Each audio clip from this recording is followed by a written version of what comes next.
biraga nti ku byalo emitwalo 7,214 okulonda kwatambudde bulungi era ebintu ne bigwa bulungi mu byalo emitwalo 7,709 ogerageranya ebyo ku butundu 98 n'obutikitiki 4 bulaga nti okulonda kwatambudde bulungi. Waliwo ebyalo bimu okulonda okutatambudde bulungi oba ebivuddemu bitamanyiddwa. Ebyalo bino biri 1,135 ebituyina kati kusinziira ku bitwakafunako. Bw'obigeraageranya buli obutiki kamu no percentage emu n'obutiki 6 ku 100. Okulonda tekwasobodde okugenda mu maaso okulonda tekwatambudde bulungi kusinziira ku nsonga ezitali zimu. Wabaddewo okutaataganya okulonda nga kukolebwa abantu abamu, wabaddewo okulwanagana, wabaddewo okwonoona register ey'ekyalo, waliwo bacandidates abafunye obululu kyekimu, ate waliwo obutakkaanya ku register z'abalonzi. Ate n'ebifo ebimu waliwo bacandidates abaafa nga bamaze okusunsulwamu oba okubeera nominated. Kati ebitundu ebyo oba mu bifo ebyo okulonda tekwawedde oba tekwakomerekezeddwa. Mu byalo abantu badde bawakanya nti register si ntuufu oba mulimu abantu abatali batuuze. Kati abamu nga bagamba nti nze yadde siri mu register naye nyina endangamuntu yange eraga nti ndi mutuuze mu kitundu kino. Kati abo nabo bazze ne bagamba nina okulonda kubanga ndi mutuuze wano. Kati abalala baagaaniddwa ne basala okuleeta kavuyo ne bataataganya ebyokulonda. Naye ffe kusinziira mu mateeka nga tubadde tulambika mabega tugamba nti omuntu akkirizibwa kulonda oyo yekka ayeewandiisa mu register y'ekyalo. Eyateewandiisa takkirizibwa kulonda. N'olwekyo tusazeewo nga kakiiko nti okulonda okutatambule bulungi oba olwakavuyo biki, naye nga register n'ebikozesebwa nga bikyaliwo, ne tugamba nti ebifo ebyo bijja kuddamu okulonda olwaleero. Era twogera tubadde tufuna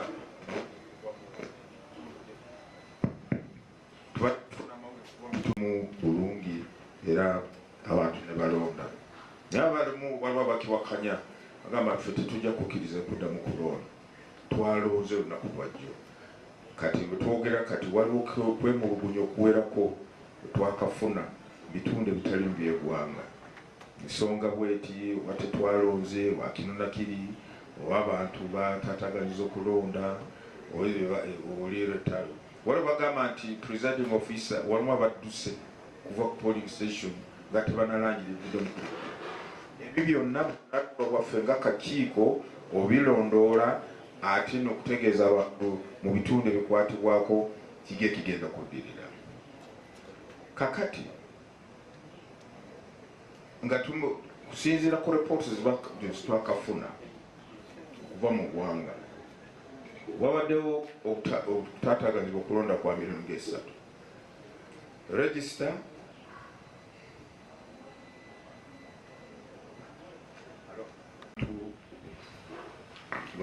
tubayite tutya mpisa mbi nabo obudase soft word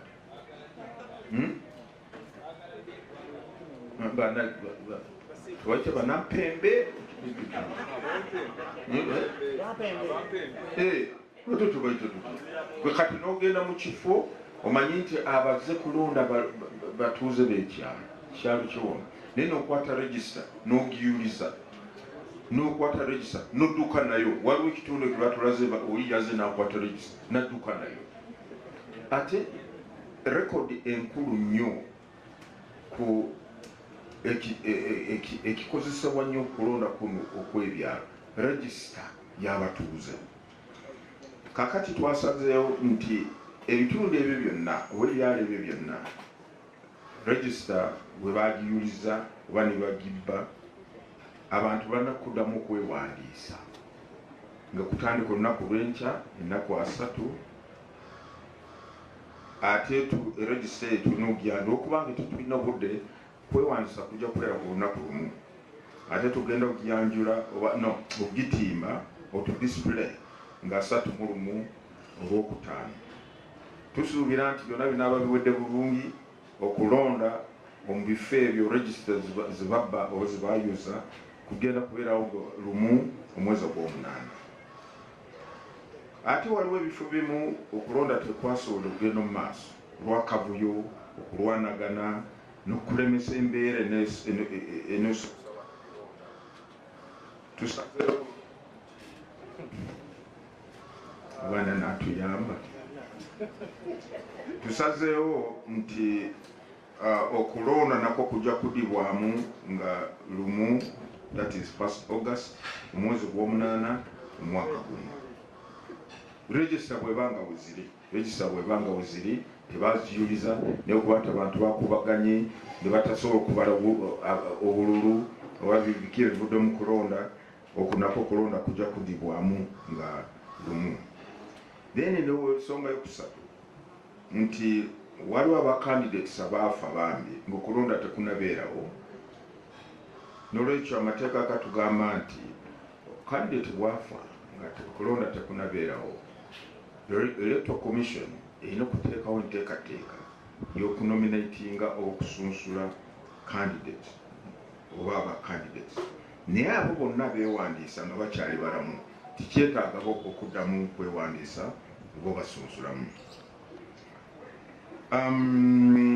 Ekigendererwa kyaffe nga kakiiko okulaba nti obukiiko bwonna bw'ebyalo oba buli byalo byonna by'omu ggwanga birina bassentebe ate birina akakiiko k'abakulembeze ku kyalo. Nolwekyo kyoba tugamba nti kaweefube wetuliko kati olaba nti okulonda okwetatambudde bulungi, byavudde mu kulonda tebyamanyiddwa oba waliwo babiwakanya kubanga waliwo batugambye ebifo bimu presiding officer ku kifo kironderwamu teyalangiridde bivuddemu oba nayo kiki ekyamutusiza n'agwawo n'agenda n'atuuka eri gyatuuse n'akola DR foomu n'agamba nti bivudde mu kulonda. Etteeka ligamba tuvudde mu kulonda birina okukolebwawo ku kifo ekyo. Ate ekyokubiri ebivudde mu kulonda bwebimala okuyingizibwa ku DR form ba agents ba candidates balina okuteekako emikono nga bakakasa nti bino ddala bivudde mu kulonda mu kyalo kino oba mu kifo kino.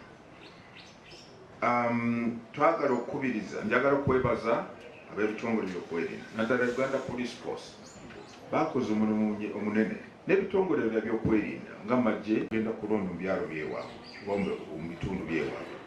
Twagala kwebaza abakozi ba Electoral Commission abakozi omulimu munene okulaba nti okulonda kuno kutambula bulungi. Twagala kwebaza n'abamawulire namwe mwebale nnyo, ebibiina by'obufuzi abawaddeyo oba bawaayo aba candidates ab'observers namwe tubebaza n'abantu bonna mu ggwanga abadde balina kyebakolako okulaba nti okulonda kuno kutambula bulungi. Twagala okubakubiriza okubasaba nti ebitundu okulonda kugenda kudibwamu musigale nga bakakamu mugondera amateeka yadde ebivudde mu kulonda nti mukkiriziganya nabyo w'ensonga ezibaddewo, naye tubasaba musigale nga bakakamu, musigale muli bantu balamu. Akakiiko kali mu kutunuulira mu okwemulugunya kwammwe ese era tujja kuba tubategeeza kiki kyetusazeewo ekigenda mu maaso. Nagezaako okweyingiza okutaataganya okulonda kuno kugenda kudibwamu mu bifo kutabadde ojja kuba mumenyi w'amateeka era ogenda kukolebwako. Leka abantu bagende balonde bassentebe baabwe teri abakugira oba teri abakute ku mukono. Olwekyo tugamba nti ffe nga kakiiko twewaddeyo okulaba nti buli kiyaalo kyonna mu Uganda kirina ssentebe n'akakiiko.